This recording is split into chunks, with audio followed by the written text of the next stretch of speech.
I want to ask you both because this is, I would say, arguably the gayest Star Wars, I think, by a considerable margin. And are you excited about that? Are you Not the bracing gayest yourself? Star Wars. Not the. It's pretty gay, let's be honest. Well, I regret to inform you that Star Wars has gone really gay. I mean super gay. I mean like RuPaul gay. I'm talking Greg Louganis off the diving board gay. I'm talking Liberace gay. I'm talking Freddie Mercury on a hot night in Manhattan in the mid 80s. Guest starring Michael Jackson gay. That's how gay we're talking. Brand new series on Disney Plus, because Disney, after all. It's called The Acolyte. And here's how the Wrap discussed some of the nuanced underlying storylines in this new feature from Star Wars. I want to ask you both because this is, I would say, arguably the gayest Star Wars, I think, by a considerable margin. And are you excited about that? Are you Not the bracing gayest yourself? Star Wars. Not the. It's pretty gay, let's be honest. Leslie, how do you feel? Am I gay? Yes. Yes. Well, no, I know Yeah. you are gay, but I'm asking, are you excited about putting this, this is going to be a talking point. Is it going to be a talking point? I'm sure so. Because nerds are gay. Well, Yeah. some nerds are very not gay and are very threatened by gay Well, that's stuff. true. But Yeah. in my world, nerds are gay. Okay.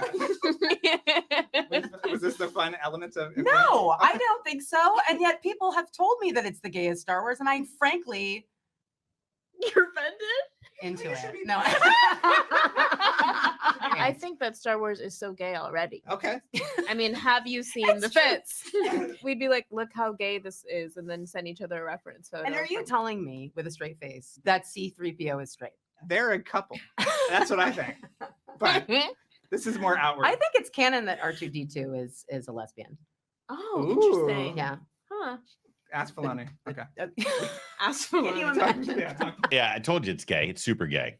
It's not just gay, but it's insufferably gay. And insufferably gay in a way that when they're laughing at you, of course.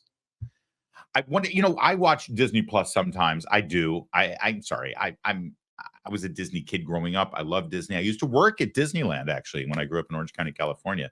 Oh, there's a topic for another time. That's right. I was in the parades at Disney. I've seen my share of gay. But not related to Star Wars. It's like Star Wars had to be ruined because it wasn't gay. So they had to make it gay. And now, well, yeah, I mean, of course it's ruined. You know why? Because they're not interested in storytelling. They're interested in political agenda. Joel Berry, who writes at the Babylon Bee, he's one of the founders and editors of Babylon Bee. He's got an advanced copy of it. He gave this succinct review. The Acolyte is a queer Marxist vandalization of the myth of Star Wars. In The Acolyte, the Force is a metaphor for cultural hegemonic power. The Jedi are a metaphor for cisgender white oppressors who hoard the power for themselves. Yes, it really is that obnoxious and stupid. I mean, who doesn't want to watch this? Imagine you're hired to be in a Star Wars series. You're an actor and you land a job. Let's face it, most actors in Hollywood, especially people you've never heard of or seen of before, like this guy, most of the time they spend waiting tables, okay? So they get a gig. They get a plum gig, a prime gig, a fantastic gig. You're hired. We want you to be in our brand new Star Wars series.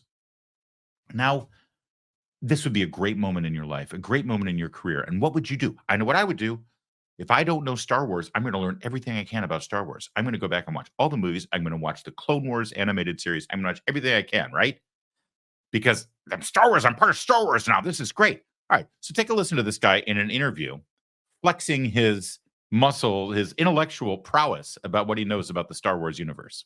I did get in trouble for this answer at Star You Wars got Con. heat. I got heat. Yeah. And in my mind, it's so funny to me because it literally, as a person who's outside and just a fan coming in, that was what was so beautiful and interesting to me. You know, people have been talking to me online about how Darth Vader is such a bad person. It's very clear, and it's very well established from those actions.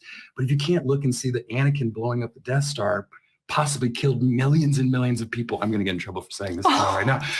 You should just shut then up. it's just Well, you are going to get in trouble for saying this, not because you're in some way offending someone who is a big fan of Anakin. Anakin never blew up the Death Star. Anakin is Darth Vader, you moron. It was Luke. Luke blew up the Death Star. well, Anakin just killed a whole Death Star. How many people died on that? He should be fired. No, seriously. If I'm producing the Star Wars series, I fire this man right now as an example. What the hell has happened? I'm sorry I get worked up about this. Oh. Okay, so it's queer, it's Marxist. The Force is a metaphor for cultural hegemony. The Jedi are a metaphor for cisgender white oppressors who hoard power for themselves. But it's better than that, actually. The actors are stupid, and they flaunt their, all the gay stuff in that first interview that we showed. But there's even better than this. This is the lead actress is named Amanda Stenberg. She appeared in a podcast talking about her work. And it turns out they're not just stupid. They're not just ignorant about Star Wars canon or anything having to do with Star Wars. They're not just gay and decide to reinvent Star Wars through a gay pride lens. By the way, no mistake that this thing is coming out this month. This is Disney. This is Disney extending. Does Mickey Mouse have a middle finger? Because Mickey Mouse only has 4 fingers, right? A thumb and 3 fingers. So I get which one is the middle finger? Well, I mean, let's just say this is Mickey Mouse doing this to you, okay? Because not only is all of that true about this thing, but also apparently the lead actress, Amanda Stenberg, I think you could accurately describe her as, let's just say, racially insensitive, if not outright racist. In the beginning of I Am Legend where he's like, first it was or maybe it's another dystopian movie, but it's like, first it was the zombies. He had to Literally kill the that vibe. poor dog. You know that that's how they effectively made white people really afraid during that movie, was that they killed the dog. You know what I mean? Animal cruelty is the one thing I won't allow. Animal cruelty. That's the is one thing. What gets them. I think it wasn't until I was older and I could really understand things infrastructurally that I got, oh, right, Hollywood is a white institution. And that means that representations within Hollywood are going to be extensions of white supremacy. And not just in Hollywood, but, in music, in entertainment, and in media. We do put biracial and light-skinned people on a platform and expect that to monolithically represent all Black people. But it's another way of, like you said, making white people feel comfortable. They actually can't quite distinguish different shades of Black people. And it's a way to crush down the story. On behalf of the light-skinned community, it is our responsibility when it comes to, visibility to know what spaces are appropriate to take up or not. And that's a lesson that I've learned. And I'm really grateful because I have a really extensive queer community. And I have many people that I love so deeply around me who share a lot of the same values as me. And I can commune with them and we can grieve about the state of the world. And we can also decide what we want to do together collectively to organize, whether it's like in a moment like this, if it's going to our local protests or in the beginning. There you go. I got a bad feeling about this. I don't know about you, but after seeing all of that, seeing how the Acolyte is described, seeing the intelligence level of the cast members, seeing the racist, activist, queer nation kind of positions that the actors take and the director and the filmmaker take on it.